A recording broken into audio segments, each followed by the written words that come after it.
What else do you do? That's gotta feel. Yeah, that feels pretty good. It's gotta feel good. What else do you do but stand there and just take it?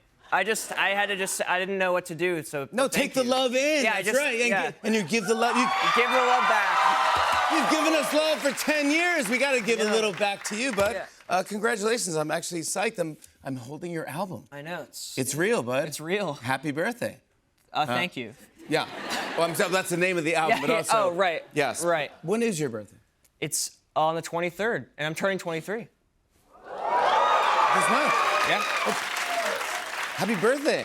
You told me that you got yourself a guitar, or someone got you a guitar for your birthday when you were 4? Yeah, my mom got me a guitar when I was 4, but it's fun. It's really nice that she did that, but like, what 4-year-old is good? Some 4-year-olds, I guess, rip on guitar. I don't know. No, I don't think so. I just stared at it for like 4 years and didn't touch it. I was gonna say, what do you do at 4? Yeah. Just like, look at it. Yeah, it's like art in your bedroom, I guess. Yeah, well, it would be. I would brag about. I would go into school and be like, I play guitar, and then I would just strum it like with open strings, and it wouldn't mean anything. No, it mean nothing. And when did you start playing real songs? What music were you into? I mean, the Beatles were the things that got me, the band that got me into everything. Yeah. I love them. Yeah. Help. No way. Yeah. Help was your album? That was my album, yeah. And like, I was so obsessed with it, I would play it over and over and over again. So, bass was my first instrument because of Paul McCartney, so. He's my fave. He's the best. He's the coolest, but I was gonna bring up, no connection, but I was gonna bring up your new project, what you just got to do. It came out today, actually. Yeah. You got to direct a video for George Harrison. I did. Of the Beatles. I did. Yeah. Think.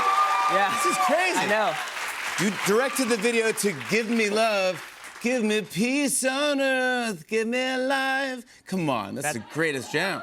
I know. How did you get around to doing this or get this opportunity? It's like it's a very odd turn of events, like the way that it came together. Name drop, Fred Armisen, who's a friend of yours. I love Fred Armisen. Fred Armisen, who I met very briefly in Los Angeles. We were talking about music, and I had already known the Harrison family a little bit, just like was already friendly with them. And a week after meeting Fred, he gave me a text and was like, "Hey, they're having trouble. The Harrison estate are finding it hard to get a director for the Give Me Love video. Like, would you mind if I put your name in the ring?" Yeah. And I was like, "Yeah."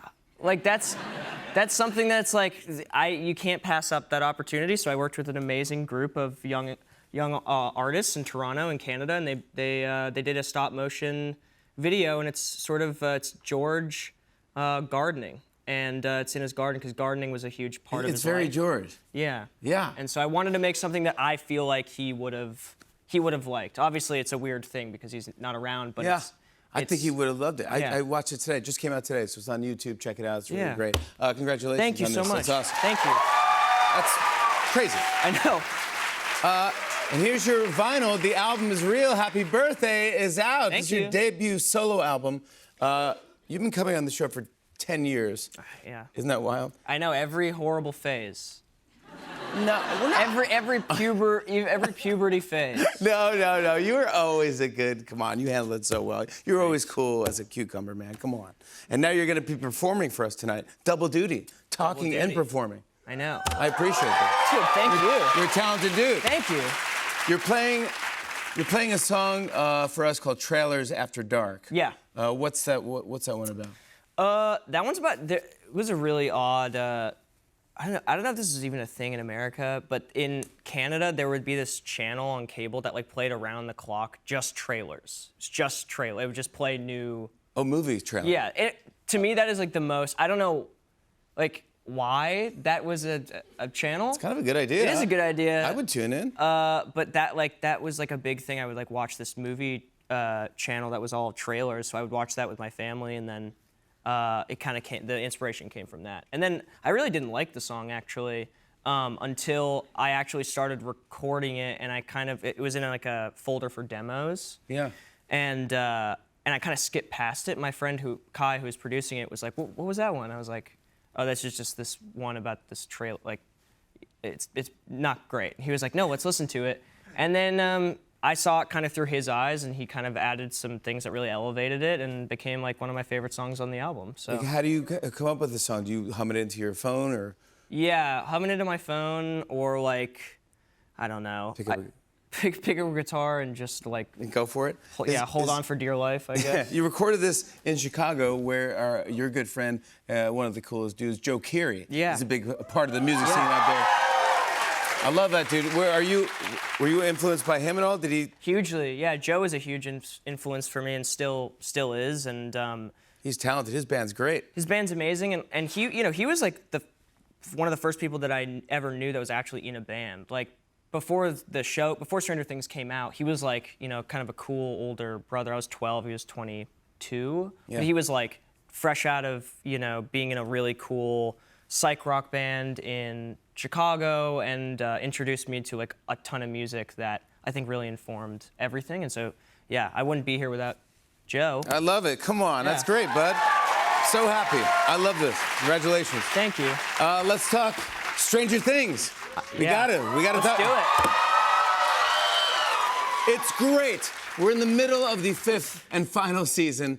Volume 1 has broken all kinds of records for television and Netflix around the world. Already, this season's so massive. By the way, a lot of more action in this scene. Yeah. Yeah. Do Yeah. you have to train for all this stuff? This is like... Oh yeah, you can tell by how huge I am. Yes. I was gonna say yes. I was gonna ask you, are you How- taking steroids? But Yeah, yes. yeah. We'll get into that scandal later. I got yeah. in a quick pump before this. Oh, I know. Yeah, I can tell you've got the best forearms in the business. In the business, that's what they say. Yes, of course. No, I mean I basically since high school like didn't really have a lot of physical activity, as you can see, and then season 5, the Duffer Brothers texted me. Were like, hey, just to let you know, there's a one take scene that's 3 minutes long where you just have to run kind of nonstop. And the last time I did that in the show, it was just like a casual scene where I had to run off camera. And they made me do it like 20 times, and I almost puked like every time. They're coming on tomorrow, the Duffer Brothers. Oh, really? Yeah.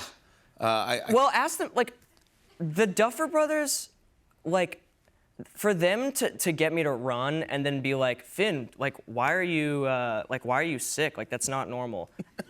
Those guys could not run. It's like, I was like, you tried. Yeah, you run. You try. You do it once. You try it, you get winded immediately. Yeah. But no, crushed it. but I'm glad that they gave me this opportunity to I don't know, redeem myself. So yeah, I got this trainer to help me not die while running, essentially. Has that it inspired worked. you? Are you going to get into running at all? I stopped the minute those cameras cut.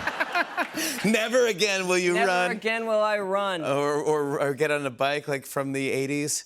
Yeah, the bike in the 80s, yeah. My dad was a bike racer growing up, and he's wow. a cyclist. And we had to ride bikes obviously from the show.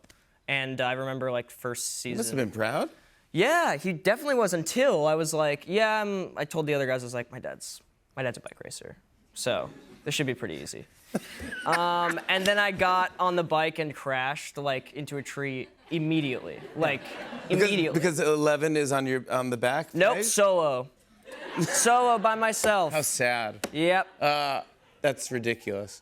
That's the kind of guy I am. Yeah, you are. Yeah. suppose. The last scene. You filmed the last scene, and you know it's the last scene. No spoilers, obviously. They call cut. What do? Do you start bawling immediately? Do you hide? Yeah, I go into a corner and I hide. Yeah. Yeah, I don't know. It's a really odd thing. I don't know. You must have at some point in your life. I don't know if when you finished SNL or it's a big moment of Your life. Yeah, transitioning from this really tentpole thing that was a part of your identity for so long, especially because it was our childhoods. So it was a lot to take in, and Yeah, you all kind of grew up together. we totally did. It was our weird little version of school, except the school was in front of everyone. Yeah. And then, the end was it was very emotional. They called cut, and I got to spend it with my other cast and the other kids, and I said before the take started, I told the cast, I was like, before they call wrap, before we go out to the crew and say let's just take 3 minutes for ourselves. Once they say cut, let's just spend time and really collect ourselves and really just try to be as present in the moment as we possibly could. And that was really like the most special moment Oh, ever. that's awesome, man. Yeah, I love them. I love that. Yeah. One of the first times you were on this show for Stranger Things, I asked you to tease the upcoming season in one word. Now, since you're here for the final season, I thought maybe I could read the titles of the last 4 episodes. Sure. And have you give me a one-word reaction to Okay. each. Yeah. No spoils. No spoilers, But one word. okay. All right, ready? Volume 2, Episode 5 is Shock Jock. One word. Crispy. Yes. Episode 6 is Escape from Camazotz.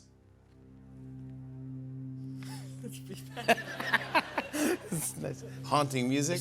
I'm like trying to remember what happens in 6. I would say like shocking. What'd you say for the first one? I said crispy. Okay. Those are 2 different. I know they're different words, I understand. But I just, I got confused. All right, so episode 7 is The Bridge. Oh man. Enlightening. Or yeah, enlightening. I'm gonna do that. Okay. Yeah. Volume 3, Episode 8, The Right Side Up. Emotional. Thank you for doing that. Thank you. You're the best. Congrats on the final season. Dude, Thank you. next time you're on the show, we'll be talking about something else. I know it's so weird. It's weird. I'm so happy for you. You've always been a cool guy. I want to show everyone a clip. Here's Finn Wolfhard in Stranger Things 5. Take a look. Mike the Brave. He goes on these adventures called dungeon crawls. What's a dungeon crawl? Basically, he explores these underground worlds where he fights monsters and evil wizards and sorcerers and stuff. But Mike the Brave is never scared. So, whenever I'm feeling frightened or nervous, I just imagine that he's at my side. And I feel better. So maybe the next time you get scared, you don't need this Mr. What's-It. Maybe you just need Holly the Heroic. Holly the Heroic? I was gonna wait a few more years, but